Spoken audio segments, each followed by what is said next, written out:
Yeah, but like I I see you do it and I'm jealous. I see like 7-year-olds do it and I'm super jealous.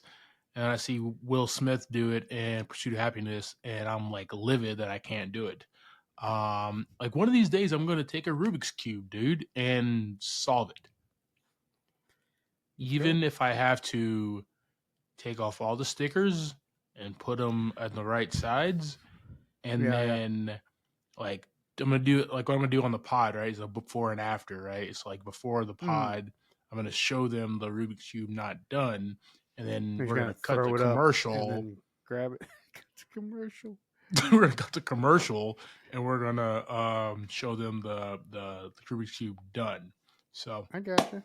all right, Yeah. yeah. So that's the plan. Let's start the show, dog. Let's go. All right. Uh, Happy Monday, sir. I appreciate it. How's your Monday going? Welcome to another episode of Clyde and Javier Tour the Cinema. Title's trash, guys. That's why we still go with movie in the pod. I mean, I know we workshop a few things, but they just never quite work out. Never stick. No, man. It was a busy Monday. Right. I was off last few days of the week. Last week, so came back Okay. to a firestorm of things I had to clean up. Basically, That's typical, yeah. Yeah, but I hate doing it. Like I know it's gonna happen. No, Yeah. like you know how you put trust in people. You're like, hey, don't screw up. Yes. And when you get back, they've went ahead and screwed up. Yeah, man. Pretty much if you tell anybody that, that's pretty much what's gonna happen, yeah. Yeah. My mom's been telling me that for 37 years, and it still rings true. I'm like, I don't know why you keep telling me this, mother. I'm gonna mess up. So, like, don't leave me alone for 2.5 seconds. It's not a good idea. Okay. Right. Yeah, yeah. I'm not gonna sit still. Oh boy. Nah, man. Other than that, dude, because I was kind of frustrated, so I was like, I'm just gonna go really hard in the gym after work, and I really couldn't, man. The gym was packed out, dog, for a Monday. Oh boy. Planet Fitness is doing. Year's, right? It's not New Year's, right? It's the middle of July, right? Everybody's getting ready for that Deadpool movie, trying to get swole, I guess. But like, gotcha. one of our great sponsors, Planet Fitness, they have doing this whole summer. What's so funny? We're not. Are we not sponsored by Planet yet? We haven't finalized that deal yet. Well, this is to tell all the Planet Fitness execs that Uprock Media is looking for some great sponsors, and you can be one of them, guys. So hit us up. Awesome. No, man, it was just packed out, dog. And they're doing like all summer long. Teens are in for free. So it's like been the teen hangout. It's like parents drop them off or something until like the gym closes at midnight and they're just there. And it's absolutely annoying because they're not even like working out. They're just hanging out on the equipment, like chilling. Yeah. Man, can I get that? I got 2 more reps. You haven't even done 1 rep. What are you talking about? Right. So your whole set is 3 reps? That's it?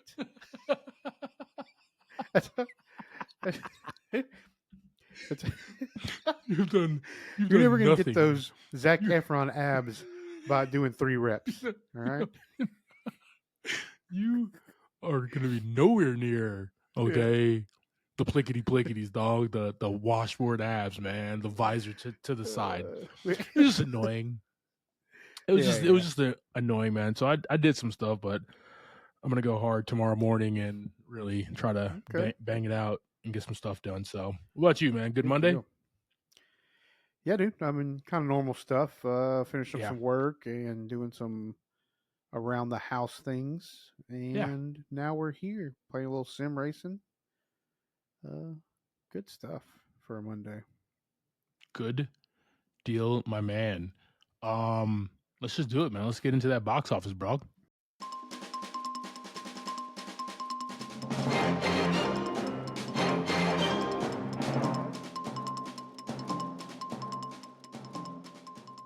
All right, team. So, we got the weekend box office here. All right. Weekend of July 12th through the 14th, coming in at number 1 at $45 million, guys. Despicable Me 4, just still kicking butt, taking names. So good stuff there. Okay. Coming in at a surprising number 2 for the weekend box office, man, is Longlegs at 23 million. Oh, okay. And I do want to stop a second because I went to go see this movie yesterday. Oh, all right. And man, I'm kind of messed up right now after that, dog. Oh boy. Oh, it was like boy. the first time, anybody's watched like Silence of the Lambs, you know what I mean? Where like it's like just kind of messed with Just you or just creeps you out or like every turn after that. yeah. Mm-hmm. Yeah. So Checking the back seat and things like that. it was good. It was just like, wow, that was intense. Okay. A lot of pictures of the 42nd president, by the way, Bill Clinton. I had to do some math in the back of my head before I said that because I didn't know what number he was.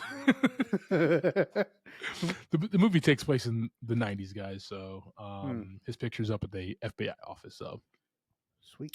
Coming in at number 3 here, we have Inside Out 2 at 21 mil. So definitely dropped off because Longlegs beat it out for the weekend. So that's interesting. Coming in at number 4, A Quiet Place, day 1, 12 million. Stay strong. The Inside Out, hasn't that been out for like a month now though? Yeah. So it's still strong. Yeah, it's still strong. It's just like I thought it was going to be up there with Despicable Me for at least a minute.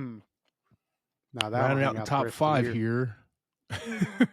Rounding out the top 5 here, guys. We have Fly Me to the Moon at 10 million. So quite open for that movie, but did make 10 million over the opening weekend.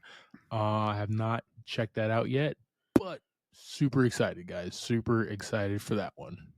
That is the ScarJo and Channing.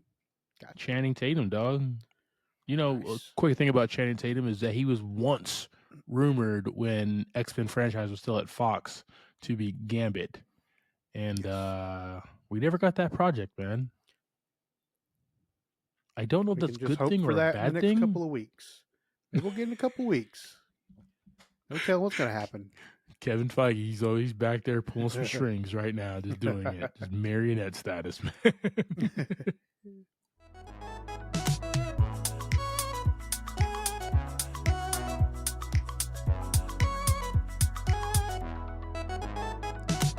Welcome to this episode of Movie in a Pod. I am Clyde Smith. And I am Javier Villalobos. On this week's episode, we're discussing trailers for Captain America Brave New World, Gladiator 2, Episode 7 of The Acolyte, and our Movie of the Week, Summer Catch.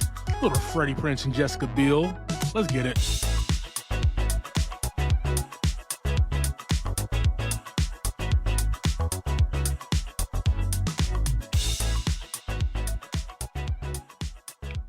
All right, team. Hope everybody's doing well, enjoying the summer, staying cool, or getting hot. I mean, whatever. If you're in the gym, getting hot, right?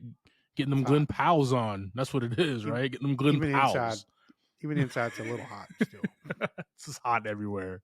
Yeah. Team, we do have we got some trailers coming at you here, and you can review the full reaction in our full pod on our YouTube page. Click that link tree in the show notes. All right. Subscribe to everything, share, all that good stuff, and tell your best friend about our pod, guys. We're trying to win a Webby this year, okay? And the only way we can do that is with you. Thanks, team. Hey, Clyde. JV, go check out Movie in a Pod. I will. Yeah. You said told a friend. You told my best friend right there. Like you said. I feel honored. Oh my god.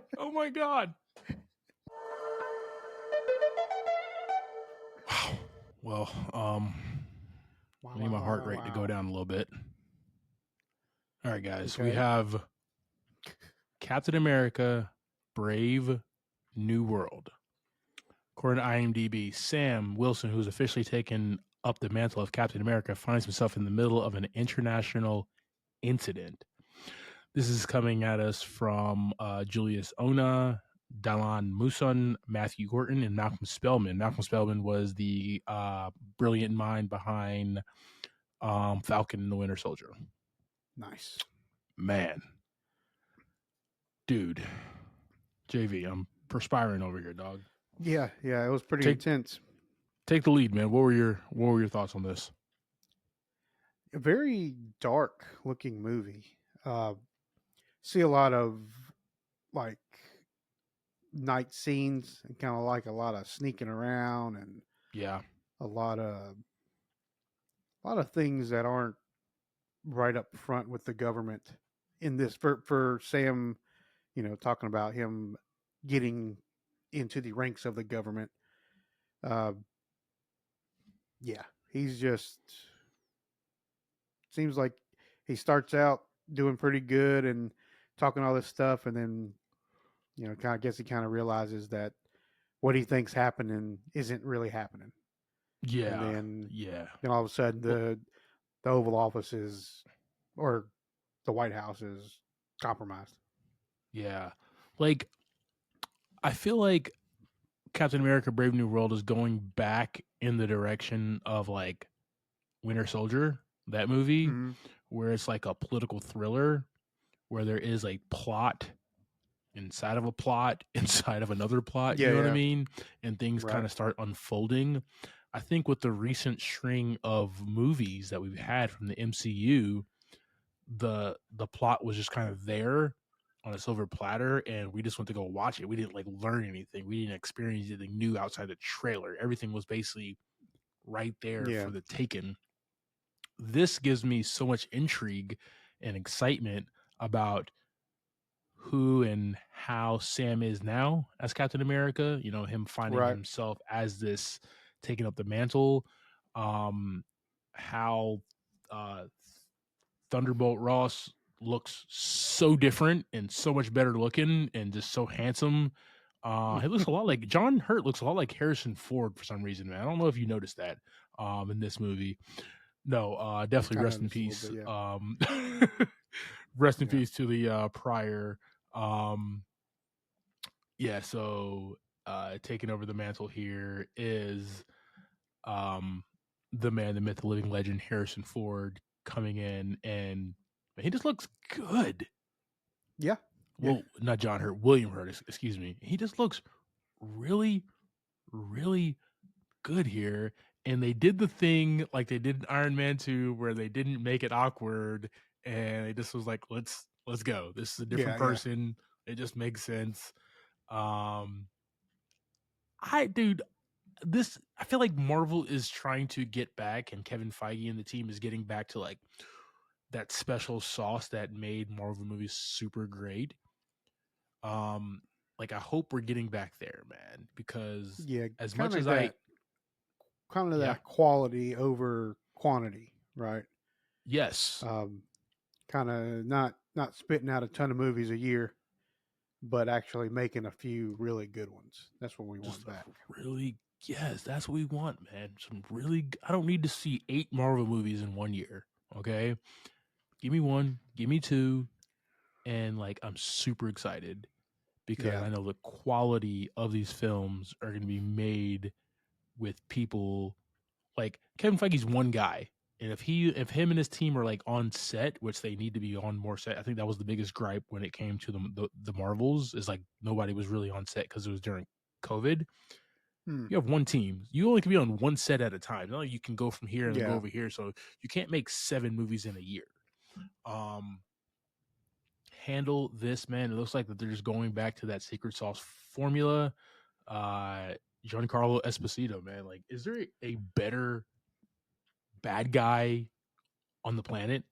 Except for there's really not.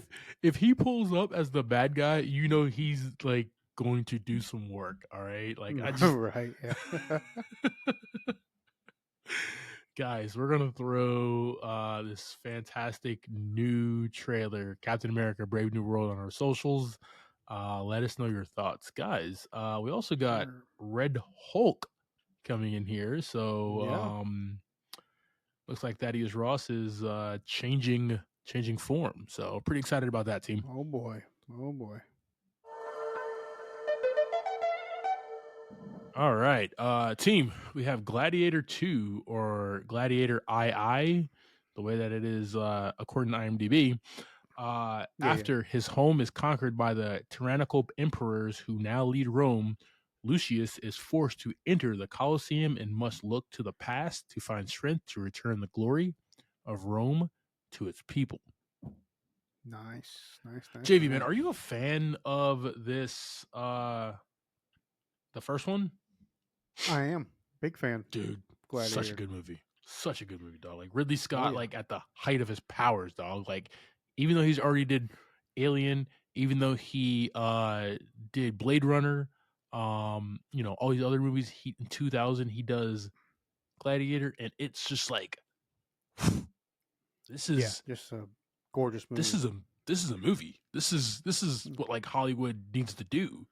It was like a Yeah. return to how like movies were made back in like the 40s and 50s, but like with new technology and lighting and stuff, and it was Yeah. just gosh, man. But like 24 years later to come back to this world to see a now adult Lucius, him do his thing, I'm sold, dog. I'm in the Yeah. theater I'm for this always down one. for a strong sequel, and this trailer really showed that off. I mean, it looks just as Yeah, gorgeous as the first one did. Um, like I say, even though we're in like new technologies and stuff, it's still reflective of what we saw then, which was big coliseum, bunch of people, um, and just getting dirty. Right? They're blood, guts, and fighting. ass, dog. Blood, Yep. guts, and ass, man. I'm super excited. They should, they should have had that on the trailer. We need to send that over. See if they can add that. Let me go text Ridley Scott real quick, dog. Yeah, yeah. Uh, got the blood, guts, and ass, dog. Um, my favorite thing, man, is like you have an all-star cast here, right? Like you had an all-star Mm, cast in the first one, but you come yeah, amped for this one here. So we got Paul Mescal, he's one of the hottest actors working right now. Joseph Quinn, just coming off of Stranger Things, coming off of Quiet Place day one, just huge, like getting big. You have Connie Nielsen who's coming back. She was in the first one. She was Russell Crowe's wife in that.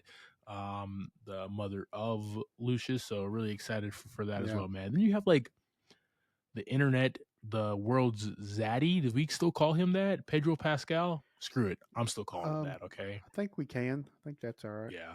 Yeah. I'm still He's calling him I that. think I don't care. yeah, I think he's okay with that. He's fine.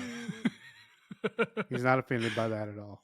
Dude, he just looks awesome in this film, man. Yeah. Like, I don't know if you ever saw him in that episode of Game of Thrones where like he looked really cool. And that's where kind of like everybody really Yep. jumped on. Like he was an actor, but he really came to his known like through Game of Thrones. Like he Gotcha. reached stardom through that episode of Game of Thrones. Just one episode, dog. Everybody remembers him. And then after that, like he I never blew saw up. that episode. So. He looks so good. Highly recommend you watch that episode. He looks so good here, man, and just like McDreamy, dog. Like these guys look awesome. I'm sorry, dude. Yeah, I'm super Um, excited about this. but then you have like Denzel Washington, just legend, legend Agreed. with all these younger actors, and he's kind of pulling the strings and using Lucius to do his bidding. Like that's just Yeah. he just looks like he just looks like he's having a good time on set, man. Him and Ridley Scott have worked together so many times before. Mm, He's worked with both the Scott brothers. Rest in peace, Tony. But man, just looks good, feels good. This is one of those like day one drops. I'm in the theater for. I'm gonna watch Gladiator, then I'm gonna go straight to the theater and watch this film, man. So, team, nice. we're gonna throw this on our socials and let us know your thoughts. And anybody ever try to take out a rhino in real life? If you have, let us know in the comments, Got guys. to. I mean, he's got to throw that sand up, man. Keep sand in your pocket just in case you're into a rhino. Sand in your pockets at all times.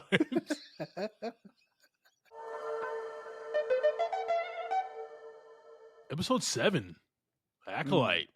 You guys still rolling with us with the Acolyte, man? Choice. According to IMDb, a bitter truth is revealed. I'd JV, say pretty bitter, yeah. I don't know about you, man, but like, I feel like I've already seen this episode. We saw it from a different point of view, right? Talk to me, brother. Well, I mean, this episode we're looking at it through Soul's eyes, right? Kind of what he sees. Because when we had the episode about May and Osha being young, we saw it from Osha's point of view. Now we're kind of seeing everything from Soul as he's creeping around the castle in the darkness, being super weird up in there. Yeah, it was interesting to see like the stuff we were kind of edging to, right? Like, yeah, whether the Jedi do some really messed up stuff or is what they do for the good. And I guess to the Jedi, it's all kind of one thing, right? You're going to do some messed up stuff sometimes in order to protect the world or to protect the universe. And they did some pretty messed up stuff in this one. Yeah, there were some. Knew it.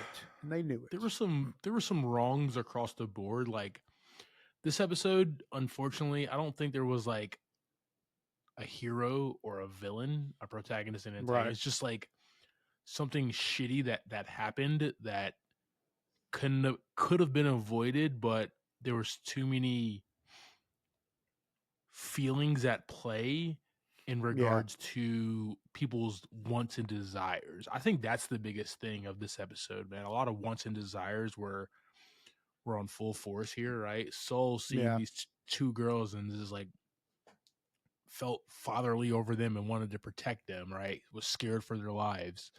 Torben he was just tired of being on this damn planet, dog. I thought that was hilarious. I thought that was like the comic relief the entire time. My man just does not want to be. He said, "This sucks, mom." this is bullshit, ready to mom. Yeah, so he hated that, right? Then you have Kanaka, Master Kanaka over there, and he's just doing his little thing, trying to find gold or something. I don't know what he was doing, right? But he didn't like he was having a good time either. So there's just a lot of things at play here. You have I was excited to get to see the Wookiee fight. That's all I'm saying. That was dope. And he like some jumps and stuff like that. Like he got like it wasn't just cool like stuff. Chewbacca. It was Master Kanaka that he could move. So you had Master Indara who's just like trying to. Her team has been on this planet for so long. She's trying to just hold the group together, man. You know, she's just like, hold the line. You guys will be okay. Like we'll get through this. Yeah. No, Saul, you can't take the girls. Torben, no, dude. Shut the hell up. We're not going home yet. Master Kanaka. I don't speak Wookiee, but whatever, you know, do you. Do you. Yeah, just be there when I need you, all right? That's all I need. Yeah. You know, she's just trying to, like, hold it all together, man. And then you have these witches, and you get more from this, man. Like, their power, their strength, their motives, they're just collective. Like, it was just super weird and kind of freaked me out a little bit in regards to, like, what they were about. I didn't like it. I don't like that that's in the Star Wars mythos. Like it almost like this is gonna sound bad, right? Which like the Salem witch trials, like if Saul was like, we got to burn these witches, I probably would have been on Soul's. I would probably would have been on Soul's side. Okay, I'm just saying. After they took Master Kanaka like that, I probably been like, we got to. These witches we can't leave these witches here. They turn into smoke monsters. You know, I didn't know we were watching Lost all of a sudden. There's a lot going on in this episode, man. Highlight for me, seeing Soul make a decision, and that be the decision that probably been haunting him this entire time. All right. And trying to live with that, and then coming to find out that they're both alive Yeah. and try to fix it. You know what I mean? Like, that's kind of like we kind of now fully, not fully understand, but understand kind of like his reasoning of why he's Right. needing to Right. do what he needs to do. Um, I'm just still also excited to see like what happens in regards to like the girls, because they have switched, right? Who's gonna be Yeah. the light, who's gonna be the dark, right? Who's gonna be the Jedi, who's gonna be the Sith. So just there's so many things at play here, man. What was your favorite part of this episode? Uh, I not that it was a good thing, but it was cool. Like the when Kanaka has under the mind control of all the witches, and Master comes in and basically takes them all out just by using the Force and breaking their mind control. How That was strong is wild. this chick, dog? How That was strong is wild. Trinity, dog? Yeah. I feel like she was the one for a second, man. You know, Yeah, yeah. not Definitely. Keanu. Yeah, yeah, yeah. Yeah. Yeah, I thought that was one of the cool parts of the whole thing. Just seeing a little bit more of the Force being used in other ways than we've been seeing. Yeah, yeah, I thought that Like was we know really there's a cool, Force man. choke and stuff, but this was crazy. I didn't realize that was Margarita Lavia as Mother Coril with all that like face, all that like prosthetics and stuff like Hmm. that. I didn't realize it was her, man. She's actually like a very like beautifully woman and like very talented actress. Didn't know until right now that was her. So like Yeah, here turning fantastic into job smoke and to stuff. the huh? Out Yeah, I here mean, yeah, turning she into smoke. turned to smoke, taking over Wookiees. You know what I Yeah. mean? You know how hard that is to take over Wookiees. You had to call the squad in, dog. You know what I Hmm. mean? Collectively, Yeah. we got to do this together, team. So, Yeah. but then like it leaves off like, um, yeah. So that happened. Is Mother Coril dead with the other witches, or is she still alive somewhere?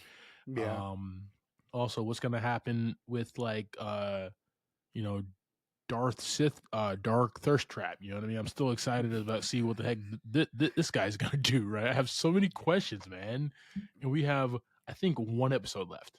So Yeah. And this story is unraveled in a pretty wild way. Like, uh, it's been a bunch of breadcrumbs up until this episode where we really see, why Soul's so attached, right? yeah, Uh, so I've enjoyed that part.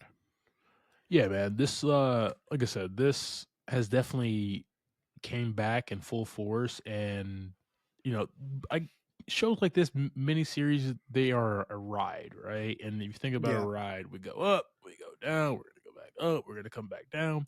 I get that. I kind of fell into that trap of like people not having patience. You know what I mean? Oh yeah, A yeah, little yeah, bit in like episode 3 and 4, but it definitely that's came the back in world, full bro. force, man. So I am rocking and rolling with this and pretty excited about how it ends, man. Pretty excited. Hopefully they give us a 60-minute episode, man. That'd be really dope. No telling how long it's going to be, Clyde. No telling. Dope. Might be like It could 15 minutes. what to say? It could be an Who knows? episode of Seinfeld. Could be an episode of The Sopranos. Who knows? Who knows? Who knows? We don't know. Team, we're gonna throw episode 7 choice of the Acolyte on our socials. Let us know your thoughts. All right, brother. You ready to jump into this week's movie? Yes, sir. All right, team. We have Summer Catch. Summer Catch, team, is a beautiful movie that dropped into theaters August 24th, 2001. Other movies that dropped in the year 2001 were The Piano Teacher, The Glass House, Planet of the Apes with Marky Mark, Out Cold, Nice. Joyride, Enemy at the Gates, Below, and the Ron Howard classic starring Russell Crowe, A Beautiful Mind. Such a fantastic Nice. film. Such a fantastic film with Jennifer Connelly in there as well, guys. So, all right, guys. Summer Catch is directed by Michael Tollin, written by Kevin Falls and John Gattens. So this showed a budget of 17 through 34 million. So I don't know what that means, but it grossed 19.7 million. Starting this, we got Freddie Prinze Jr. as Ryan Dunn, Jessica Biel as Tinley Parrish, Fred Ward as Sean Dunn, Matthew Lillard as Billy Brubaker, Jason Gedrick as Mike Dunn, Brittany Murphy as Dee Dee Mulligan, Brian Dennehy as Coach John Schiffner, and Bruce Davison as Rand Parrish. And about 17 other pretty awesome actors. Yeah, man. We have big cast. Really good cast here, dog. All right, man. Like you so eloquently do each and every week that our fans just love so much, man. You're the reason why they tune in every week to listen to us, man. This part right here, especially. This is the part that's going to give us a Webby Award. No pressure now. Go ahead and give us that quick synopsis, brother. I forgot to write one this week. So, no, I'm just kidding. I forgot to write one. We need to skip it. After that, I just hyped you the hell up. Yeah. Thanks. No, we got Ryan Dunn. He's going to do everything he can to become a famous baseball player. He meets Tinley Parrish, falls in love. Then he falls a little out of love. Then he realizes he's still in love.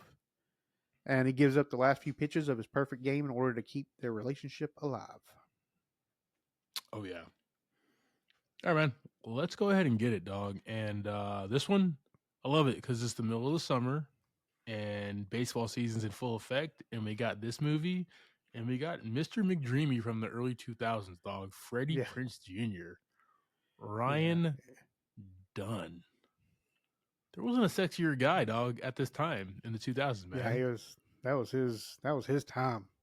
Yeah, dog. Like how Paul Mescal is now, dog. It was Freddie Prinze Jr. 23 years ago. Okay, dude. I just thought about it. Two of these guys were in Scooby Doo, live action. That's right. That's right. Freddie Prinze and Matthew Lillard. Yeah. Oh yeah. All right.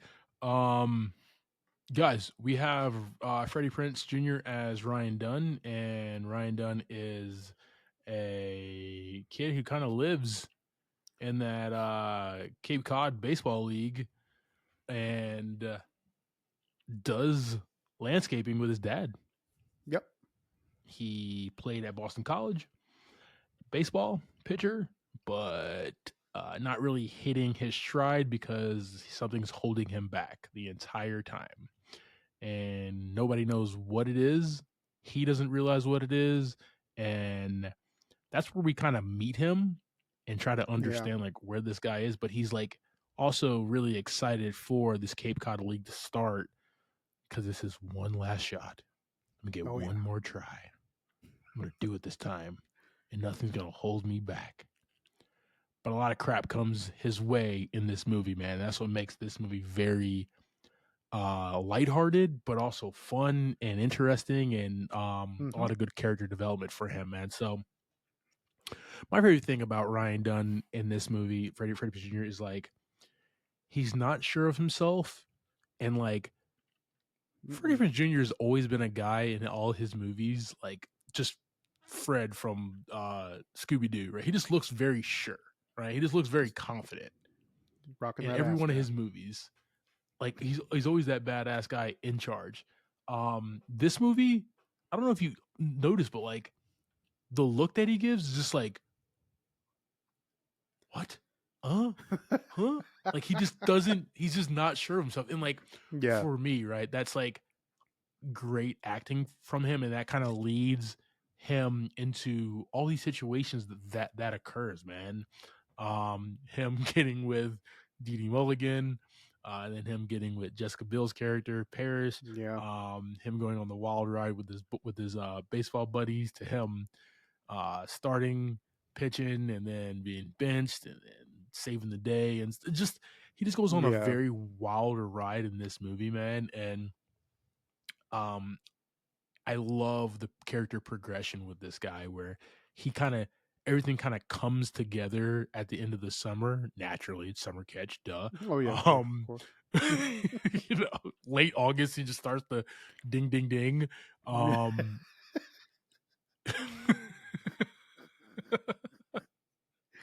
That's how it goes.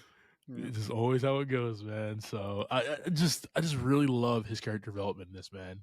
Um, moving forward, probably my favorite performance of hers, Jessica Biel, Tinley Parrish. Talk to me, man. Okay.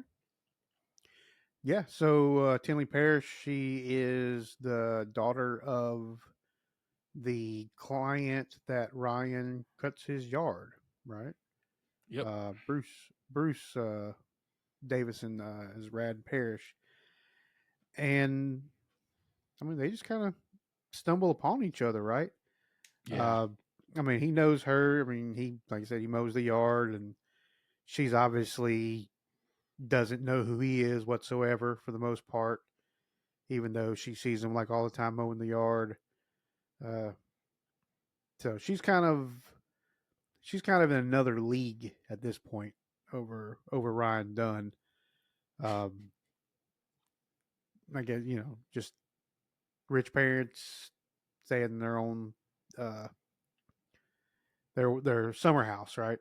Their So summer house. yeah, that's what I was thinking. That's their summer house. You want to know what my Uh, summer house is? It's my no, house. I just open the door yeah, so the summer can come in. That's my summer it's house just a right little there. warmer. It's just a little It's a warmer. little warmer.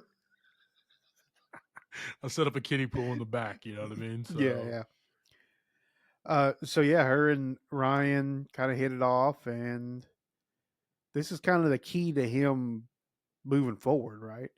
yeah, Like, she's really supportive of him, and it's just the whole thing. It's he's not good enough, and just that game that we've seen in some other movies where her dad doesn't think he's good enough, and she is like, I don't really care what you think, no, but Dad, I at love the end of the him. day, she really has to care what he thinks, no matter what. I love I I love the little local boy who is not going Yeah, anywhere with life, and he's just gonna cut grass for the rest of his life. I love him, yeah, Dad. Yeah, I have a whole life in front of me with a modeling career out there in San yeah, Francisco with my life ahead of me. No, I want Ryan. No, you're yeah, right. It's the same thing in every movie, man. yeah, But I think the great thing about these two, man, is like Tinley plays it, like Jessica Biel plays it like Tinley is very secure in her wants of Ryan, no matter yeah, what. It's not just like a summer. It seems like a summer fling because that's exactly what the movie's like setting it up to be. But her intentions seem very pure with him, and she genuinely wants him to succeed, and she yeah. wants to help him get out of his own head so he can be better for himself, right?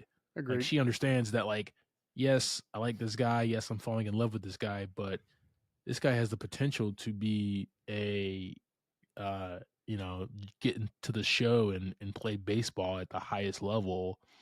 Hmm. um I'm not going to take that. I don't want to like take that away from him. Let me help him be great. That's Yeah, that's power right there, right? And that's power of just like relationships and how relationships can move you. And that's what I really appreciated about these two in this movie, where he was unsure about himself, she was very sure about him, right? And that was like the piece, she was the piece that was missing yeah, for him. So we got Fred Ward as Sean Dunn. He is the Ryan's dad and kind of a drunk, but also he landscapes in the Cape Cod area, the Parrish's house, and other houses as well. yeah. He does landscaping, so life is good in the summertime, in the spring, but it's kind of rough in the winter, in the fall, and just by the way that their house looks and their way of life, you can just tell that they don't have as much money as the Parishes or other people as well. Not even close. But Not he, even but close. but Fred Ward's character as Sean Dunn, he wants more for his son, but also like is giving him a hard time because he did mess up at Boston College, right? He did mess up Yeah. opportunities, and he's not sure of himself. So I feel like with Fred's character, uh, he doesn't really know how to motivate his son anymore, so he's just gonna be an asshole. Like I Yeah. kind of Kind like of strict, got that vibe. strict, and kind of, you know, don't be stupid kind of thing Yeah, all the time. yeah, yeah. Um, dude, my favorite character in this movie, man, Matthew Lillard's Billy Brubaker. Like He's just a nut, ain't he? Matthew Matthew Lillard Lillard in the early in any 2000s, role dog. was just fantastic. He's just the best. And in this one, he brings that same energy that he did like in the Scooby Doo films, even in Scream. He brings Mm-hmm. that same energy, right, to Billy Brubaker. Where he's like he's this SoCal kid. Um, he's the catcher, but he's in this slump. He's in this slump, Oh yeah, man. yeah. This slump like rings through for like the first like hour of the movie, Mm-hmm. until he meets the girl who like the slump buster, right? Right? But it's Yeah, weird because yeah. like it's weird because like we'll talk about Dee Mulligan in just a few minutes here, but um he's going through the entire summer league and not getting a hit. He's Mm-mm. fantastic on defense as a catcher, but he's not getting any hits on offense at bat, and it's really messing with his mind until one night he goes. So he's in a slump, and then he goes and hangs out with Dee Mulligan, hooks up with her, Yeah, and quickly gets out of that slump with the slump yeah, buster. I thought like it's yeah. early 2000s, guys, so you gotta bear with us with the terminology and everything. But like, I thought that like Oh, this wordplay was just there's a there, lot of was just there. terminology in this one. There's a lot of Can't really terminology use in it. this one that was not the best for the times, or not the best for our time. For this time, it Yeah, was fantastic. yeah, Uh, but yeah, I mean, he's like really ready to go. Right, he was packing up and heading out, yeah, and yeah. Surfboard you know, in hand. yeah, Dee Dee just did her thing. Right, she came in and you know, handled business. I guess is Handled. the best way to say it. So We yeah, got I mean he's out Jason. having a I'm good sorry. time and no, yeah, he's just out having a good time with them and I guess just gets a chance to kind of let go for a little while, right? And Yeah, kind of lose some of the stress and some of the uh, intensity of having to perform and not being able to, make contact with the ball. Like he's just striking out yeah, all the time. So he just needed a night off, man. and just like get out of his own head, and he finally did. Yeah.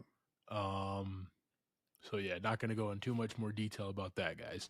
Um, real quick here, we got Jason Gedrick as Mike Dunn, Ryan's older brother, Sean's oldest son, and he's a ex ball player himself, kind of messed up. So now he just works at the local bar in the Yeah. Cape Cod area, and just that another motivating factor in Ryan, just telling Ryan like, dude, you can do this. You're just get out of your own damn head, like Yeah. that's the biggest thing, man. He has so many of these people around him kind of telling him for so many points, right? And then going back to Ryan, he knows it.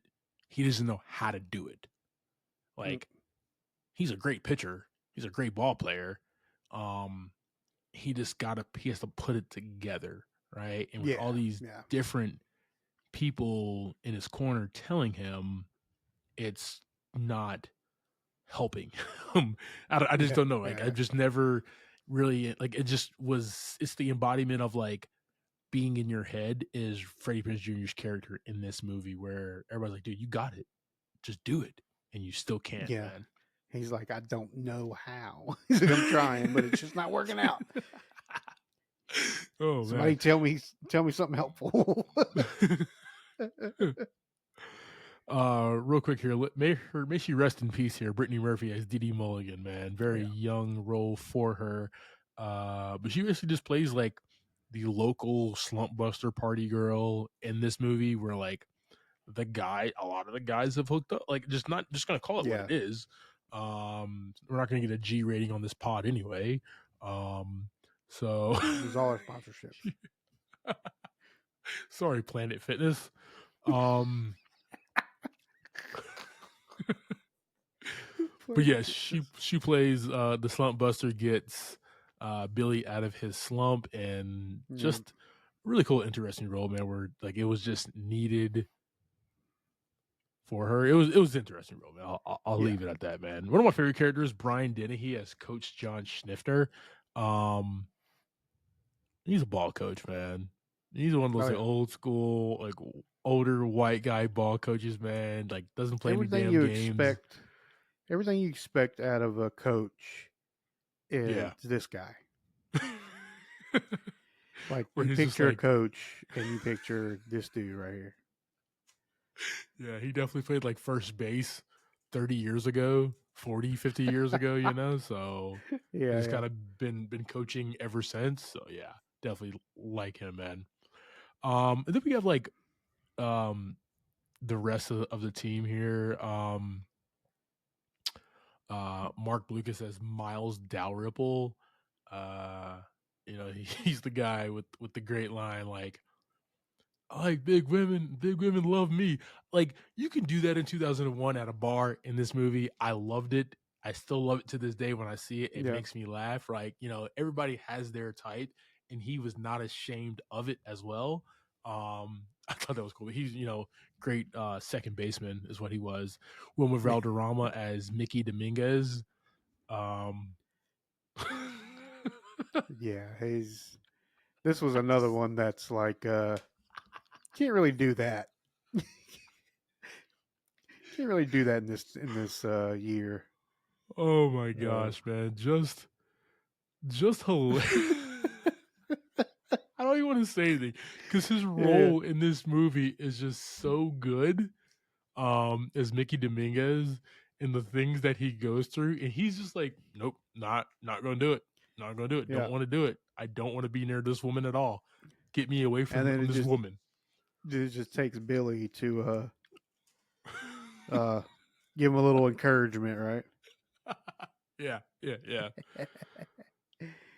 Oh my god! Whatever house this is, she offered me a cucumber salad. Ah, That's so good. it's so good, dude. This So line. good.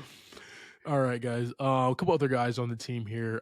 Corey Pearson as Eric Van Leemer. He is the like red hot starting pitcher for the Cape Cod League for the Chatham A's, and he's a beast, man. He is definitely an Yeah. ace, and definitely does his thing. And then his partner Christian Kane as Dale Robin, also on the team.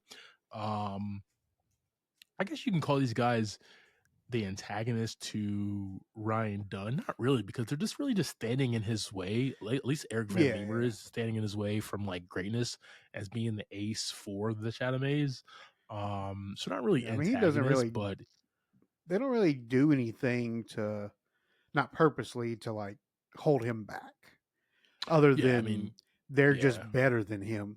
yeah, Right. yeah. I mean, That's yeah, just Van about Leemer's it. just a beast, but it's just God Yeah. given talent. You know what I mean? So I can't do anything about that. But yeah, you can, I guess, because he was kind of an asshole, Van Leemer was, and Robin assisted. They were kind of the antagonists. So, and then the lusty house mother, Beverly D'Angelo. I did not realize at the time that was Beverly D'Angelo until like a couple years later. Like when I watched this movie back in 2001, I was just like, okay, like she's a hot older lady, okay. But then to find out that's Beverly D'Angelo. Yeah, she's always been Yeah. hot. What are you talking about, Right. Clyde? Ever since Right. vacation, man. Vacation. Yeah. I forgot. Forgot about vacation. Yeah, such a good one, man. All right, brother.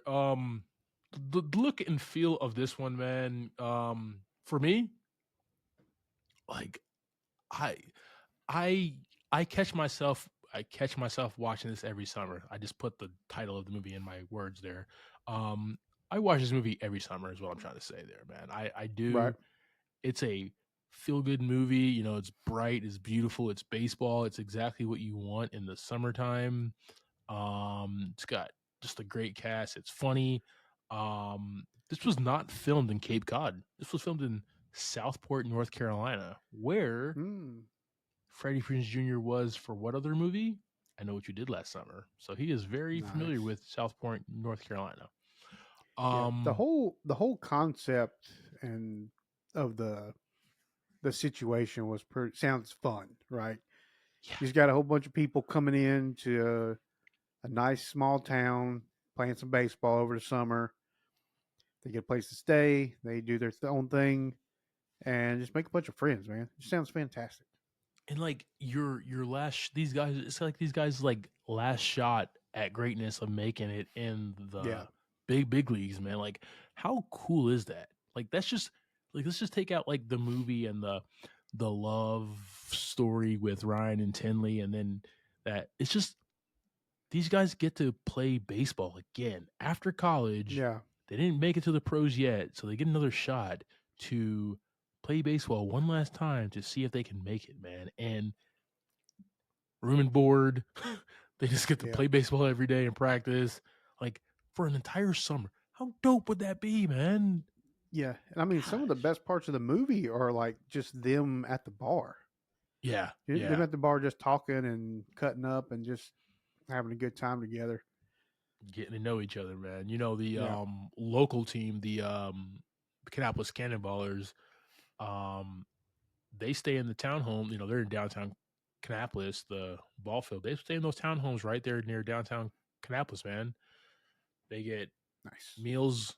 They get a little stipend. Yeah. They don't make much money. They don't make much money, but they make money so they can keep on playing ball. So it's Yeah. definitely convenient for them, man. But that's just like what the summer is about, man. And like just look and feel of this movie, man, and just like the dope early 2000s soundtrack to go with it. Like Yeah. fall in love with this movie, man. Every single Hmm. time. Every single time, brother. All right, man. I do have a theme if you're ready to rock and roll. All right. Yeah, man. So for this one, I got basically just across the board, man. Stop being afraid and caring what others think and go after what you want. You know, create your own destiny and be great. That was the case obviously for Ryan. That's the case for Tinley and what she wants. Is she gonna Hmm. is he like if Ryan is going to chase his dreams to be a good ball player and get out of his head and not let the Parises or his dad or anybody else or Van Yeah. Leemer tell him otherwise? Tinley, what do you want, right? Do you want to go to San Francisco and live a blah life or whatever? Or do you think this budding romance with this ball player is something, right? Are you going to listen to yourself? You're Yeah. going to listen to your dad? What are you going to do there, man? And even like Brubaker, right? Brubaker, man, get out of your head, dog. Get out of this slump, man. You're a good ball player, dude. Let's connect, man. Dalrymple, man, don't let anybody tell you, dog, who you can love, who you like, right? Say it proud, dog. You know, and he did it at the bar. Like, you know, it's a funny scene. Everybody kind of laughs and cheers and everything, but like Yeah. the same exact time, man, like get out of your own head, dog. Do you, be your destiny, man. That's Yeah. like the greatness of this film for me. Um, you know, even though this film being 23 years old now, it's one of those films that like kind of is instilled in me in life Gotcha. because there's a lot of life lessons in this film wrapped around this like baseball summer fling flick here. So yeah, Yeah. that's the theme, Cool. guys. All right, team. That is our conversation about 2001 Summer Catch. JV, Is there? have you seen this before? I have not. No. This is my first Nice. watch. Guys, I love it when Yeah. Javi says it's his first watch. I mean, this is your thing, right? This is you're a rom com kind of guy. I mean, I know Yeah, this had baseball in it, some sports stuff. So, but it's got to be a good rom com, and this is yeah, definitely yeah. like top of the tier. Yeah, I'm not here, talking so. about like just like the lake house dresses or thing, something. But, yeah. Yeah, I'm talking about nothing like that. Keanu and Sandra Bullock. Oh man, that's good. But yeah, what were your thoughts and ratings on this, brother? Yeah, this was gonna get 4 buckets of popcorn for me this week. Nice. Yeah, I just really love this cast, man. They worked so well together. The chemistry here was fantastic. Yeah. And like you said, the story and the concept of what they're doing, I think, is what really makes it a great movie. Yeah. Right? You got guys who are trying to, it's not just concentrated on the love story of Ryan and Tinley. That's really kind of on the side for the most part. You really kind of see more of these guys, trying to get to their stardom in baseball and just growing together and having a good time. And yeah, 4 buckets of popcorn for me. What you got? Good deal, man. But if you haven't felt it yet for me, man, it's 5 buckets of popcorn, dog. This is okay. Let's go. this is like, man, from like that. It's good. It's really 2000, dog. Really, you know what I mean? This is one of my favorite movies, man. Like, I can't get enough of this, man. And like, there's so many one-liners in this, like, yeah. Like, me and you, we have a lot of things in common and shared experiences, right? Like, but like me and JP, John, like, this is our movie, right? This is like our go-to movie. We have like, crash at each other's houses often. Like, this movie that we popped on, right? And we'll watch it and we'll quote it. Put another quarter in the merry-go-round, right? We say that shit all the time, right? There's just one-liners in here that we just say, right? When the coach was like, had a cup of coffee with him. Well, it was a half a cup, right? It's just lines like that, man. Like, that we just quote all the time. It's a very quotable movie. It's a really easy watch, but there's a lot of underlying themes in this, man, about like doing what you need to do, getting out of your head, that I've just like helped me as an adult move forward in life and not let people dictate the things that I can or cannot do, man. And that's what this movie has helped teach me, man. And I think, like, there's movies, but then there's movies that want to tell a story and tell a theme and the reason, like, the writer director is what they're trying to say, man. And even if they're not thinking of it like consciously, like that's their effort, that's what they're trying to do, they end up doing it anyway, man. So like, art impacts different people, and this movie just really impacted me. And man, Freddie Prinze Jr., man, he's just so hot. So just the best, man. Just the best. One of my, it's probably my favorite baseball movie of all time. Not even a thought. Movie, it definitely is, man.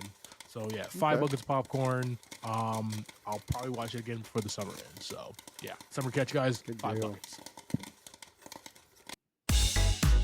Thank you for subscribing to this week's episode, talking through Summer Catch. Next week, we'll be discussing that Glenn Powell-led flick, Twisters. Catch that in the theater near you. Like always, I am Clyde Smith. You can find me across all socials. I am Clyde D. Smith. I am Javier Villalobos. You can find me across all socials at Mr. J8200. Thanks, guys. Appreciate it.